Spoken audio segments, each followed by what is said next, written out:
নমস্কার বন্ধুরা, বিলাসপুর ওয়েস্ট বেঙ্গল চ্যানেলে তোমাদের অনেক অনেক স্বাগতম জানাই। তাই বন্ধুরা, আজকে আমি একটা নতুন ধরনের রেসিপি নিয়ে চলে এসেছি। যে রেসিপিটা শেয়ার করবো সেটা হচ্ছে মৌরলা মাছ। এই দেখো, এখানে আমি 200 গ্রাম মৌরলা মাছ নিয়ে নিয়েছি, ছোট ছোট। অনেকেই আছো এই ছোট ছোট মাছ কাটতে ভয় পাও, কিন্তু এই ছোটো মাছ কাটার কোনো ভয় পাবে না। এই মাছগুলো শুধু পেটটা গালবে, আর ঝুড়ির মধ্যে আমরা কিন্তু ঝুড়ির মধ্যে নিয়ে ছোটো ছোটো মাছ কিন্তু পুকুরের মধ্যে আমরা মাছ ধুই। তোমার যদি পুকুর না থাকে, কল খুলে ঝুড়ির মধ্যে হাত দিয়ে মাছটা ধোবে, আর এই পেটটা গালিয়ে দেবে, তাহলেই হবে। তা তোমরা কিন্তু এই রেসিপিটা দেখবে। এই রেসিপিটা করতে কী কী লাগে সেটা তোমরা দেখাবো।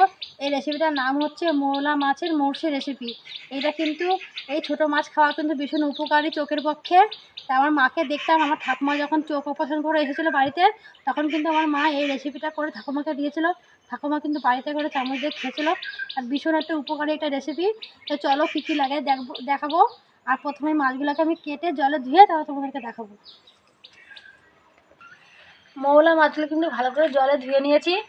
তাই মৌরলা মাছের মৌসি রেসিপি করতে লাগবে মৌরলা মাছ, সামান্য পরিমাণে ঘি নিয়ে নিয়েছি, গোলমরিচ গুঁড়ো, সামান্য পরিমাণে নুন, ভিনেগার, যে যেরকম ঝাল খাবে, একটু কাঁচা লঙ্কা নিয়েছি, 4-5টা চিড়ে নিয়েছি, আর পেঁয়াজটা গোল গোল করে কেটে নিয়েছি। এই যে এইভাবে কাটবে।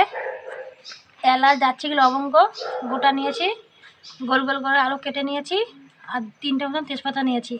এগুলো লাগবে মৌরলা মাছের মৌসি রেসিপি তৈরি করতে।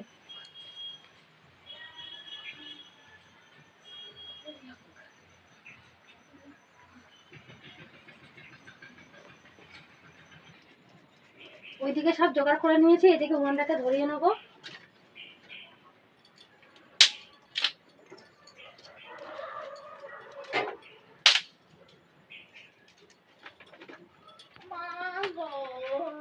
এদিকে উনুনটাকে ধরিয়ে নিচ্ছি। উনুনের উপর কড়াটা বসিয়ে দেবো, কড়াটা একটু গরম করে নেবো। কড়াটা গরম করে নিয়েছি, কড়াইয়ের মধ্যে এক বাটি জল দিয়ে দেবো।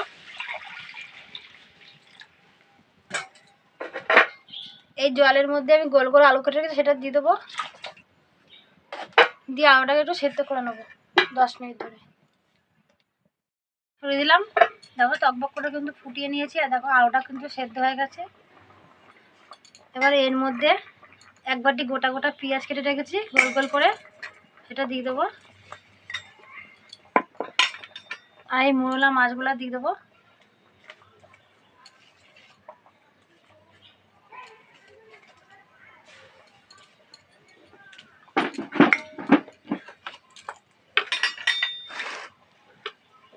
এলাচ, দারচিনি, লবঙ্গ গোটা দিয়ে দেবো। তেজপাতা দেবো 3টে, কাঁচা লঙ্কা দিয়ে দেবো, যে যেরকম ঝাল খাও সে সেরকম দেবে। সামান্য পরিমাণে নুন দিয়ে দেবো।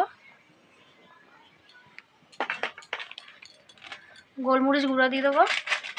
তোমরা এখানে গোলমরিচ বেটেও দিতে পারো, আর গোলমরিচ গুঁড়োটা একটু বেশি করে দেবে। নাড়াচাড়া দিয়ে নেবো, দিয়ে আবার 10 মিনিট ঢেকে দেবো।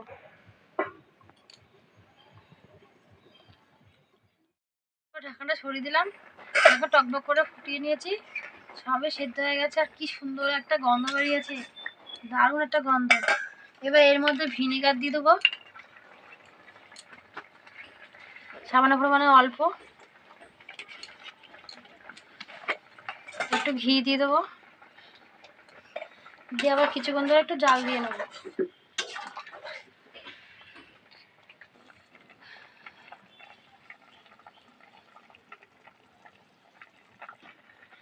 অবশেষে আমার মৌরলা মাছের মৌ রেসিপি তৈরি হয়ে গেছে। এখন নামিয়ে নেব। আর এটা কিন্তু প্রচুর পরিমাণের ভিটামিন একটা রেসিপি। এটা ছোট বড় সবাইকে করে দেবে, সবাই খাবে। এটা চোখের পক্ষে কিন্তু ভীষণ উপকারিতা একটা রেসিপি।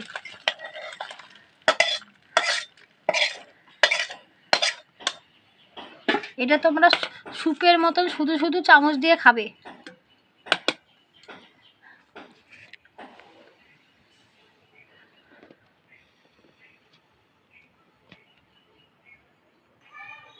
মৌরলা মাছের মৌসি রেসিপি হয়ে গেছে। আজকে আমি এখান থেকে নিয়ে একটু খেয়ে বলবো কেমন হয়েছে।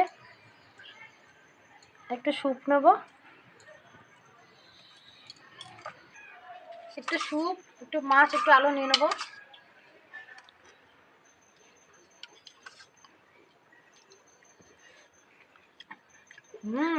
খুব সুন্দর একটা রেসিপি, না করলে বুঝবেই না কতটা সুন্দর।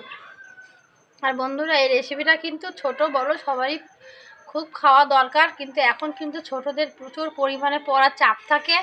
আর এখনকার ছোট ছোট ভাই বোন, মানে ছোট ছোট বাচ্চারা, বড় বড় ভাই বোনরা প্রচুর পরিমাণে মোবাইল ঘাটে। আর এই চোখের পাওয়ার কিন্তু চোখে খুব পরিমাণে সবার ডিস্টার্ব হয়। কিন্তু তোমরা এরকম ছোট মানে যে কোনো ছোটো মাছ দিয়ে তোমরা এরকম রেসিপি করে দেবে, চোখের পক্ষে প্রচুর উপকারিতা। আর অনেকেই আছে চোখ অপারেশন করে বাড়ি আসো, তখন তাদেরকে এরকমভাবে মৌলা মাছের মৌসুমী রেসিপি করে দেবে, প্রচুর পরিমাণে উপকারিতা হবে এটা। তাই তোমরা কিন্তু আমার পাশে থাকো, আমাকে এগিয়ে যেতে সাহায্য করো। আমি তোমাদের কাছে আরও নতুন নতুন রেসিপি শেয়ার করবো। তাই ধন্যবাদ, পরের ভিডিও দেখা হবে।